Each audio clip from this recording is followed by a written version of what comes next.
सिंधुदुर्गातील पहिली खासगी technical training institute म्हणजे यशवंत ट्रेनिंग इन्स्टिट्यूट कणकवली।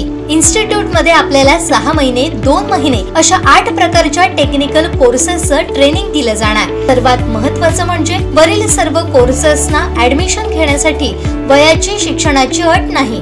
अधिक माहितीसाठी संपर्क ऑफिस 78 87 31 66 71 आणि 94 20 20 61 90।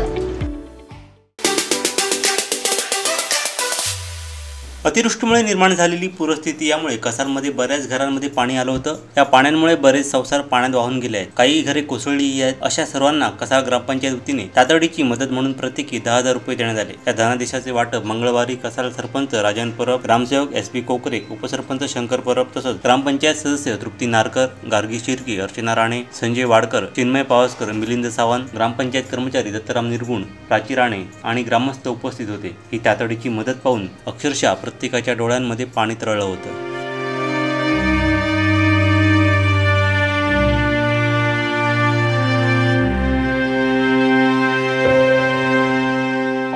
परवा जो आमच्या कसार गावामध्ये पाऊस पडला, या पावसामध्ये कसार गावातील एकूण 7 घरांचं नुकसान झालेलं आहे।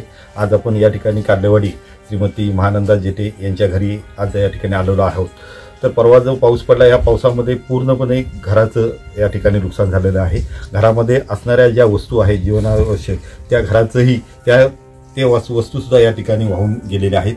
आम्ही ग्रामपंचायतीची पूर्ण टीम या ठिकाणी संबंधित जे नुकसानग्रस्त आमचे ग्रामस्थ आहेत त्यांना ग्रामपंचायतीच्या माध्यमातून जास्तीत जास्त अर्थसहाय्य देण्यासाठी आज आम्ही सुरुवात केलेली आहे आणि प्रथमतः या ठिकाणी आलेलो आहोत। उर्वरित जे 6 आमचे ग्रामस्थ आहेत त्यांनाही सुद्धा ग्रामपंचायतीच्या माध्यमातून या ठिकाणी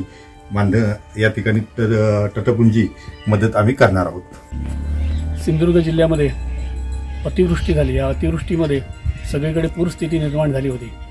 कुडाळ तालुक्यात याचं भयान चित्र होतं। सिंधुदुर्ग नगरी ओरोस येथे ख्रिश्चनवाडीमध्ये जवळजवळ 8 घरं पूर्णपणे जमीनदोस्त झाली, तर कसाल कार्लेवाडीमध्येही काही घरं जमीनदोस्त झाली। त्यामध्ये हे जे आपल्याला पाठीमागे दिसत आहे हे घर जेठे म्हणून आहेत, त्यांचं घर आहे, हेही पूर्णपणे जमीनदोस्त झालेलं आहे। पाणी असं एवढं अचानक आलं की अजिबात त्यांना कुठचंही साहित्य किंवा काही घेऊन जाता आलं नाही।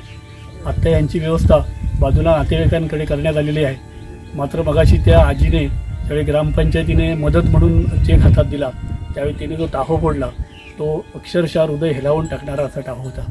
अशी स्थिती निर्माण झालेली आहे। असलेलं खूप कष्टाने संसार उभा करायचा आणि तो असा जायचा, हे दृश्य पाहताना त्यांच्या मनाला जे काय वेदना झाल्या असतील त्या त्यांच्या डोळ्यामधनं दिसत होत्या।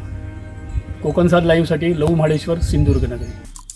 आमचे दिवसभरातले सर्व अपडेट्स, ताज्या घडामोडी आणि थेट लाईव्ह पाहण्यासाठी सबस्क्राइब करा, लाईक करा कोकणचं नंबर 1 महा चॅनल कोकण 7 लाईव्हचं YouTube चॅनल।